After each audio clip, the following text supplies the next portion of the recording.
I'm a Hashimoto's girly, and I recently entered a calorie deficit about 4 months ago, and here's everything that's happened. To preface this, I put my Hashimoto's into remission. I haven't been taking medication for it in about 2 years. So I thought this was the perfect time to enter into a calorie deficit because my body's strong enough. And the first few months were going great, given I'm in about a 700 calorie deficit, which is slightly steep. My body's been responding really good to it. I've actually been lowering my body fat percentage. Was feeling okay up until about a month ago. Slowly, I've noticed my period dates changing. This past week, I had the most messed up period ever. First off, my cycle this month was nearly 40 days long. Up until this point, my cycles have been 28 days on the dot. So right there, I was like, okay, this is very concerning. And I was seriously PMSing for like 2 weeks straight. I was a disaster. I was mentally so low, so fatigued, so tired. I get my hormones tested and my T3 has just absolutely plummeted and my TPO antibodies are slowly creeping up. Only in the 40s, which they used to be in the thousands, so it's still pretty low for me, but I've just noticed that they're going up a little bit. With that being said, I'm not making Hashimoto's and hypothyroidism an excuse to not reach my physique goals. My body's just telling me that I need to make a few adjustments, so here's what I'm gonna do. Adjust my calorie intake just a little bit. Instead of a 700 calorie deficit, I'm going to crank it back to about 300.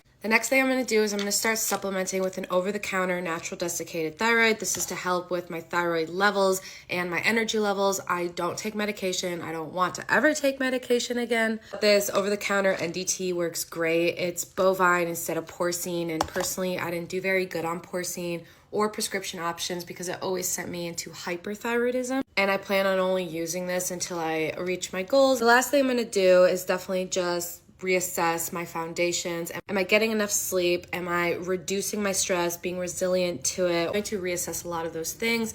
And then I'm going to check back in a month. I'm going to retest my hormone levels and see where I'm at. This is the thing about having Hashimoto's or hypothyroidism, is that you can still be in a calorie deficit. You can still work towards your goals, but sometimes you need to adjust your approach and how you're going about it.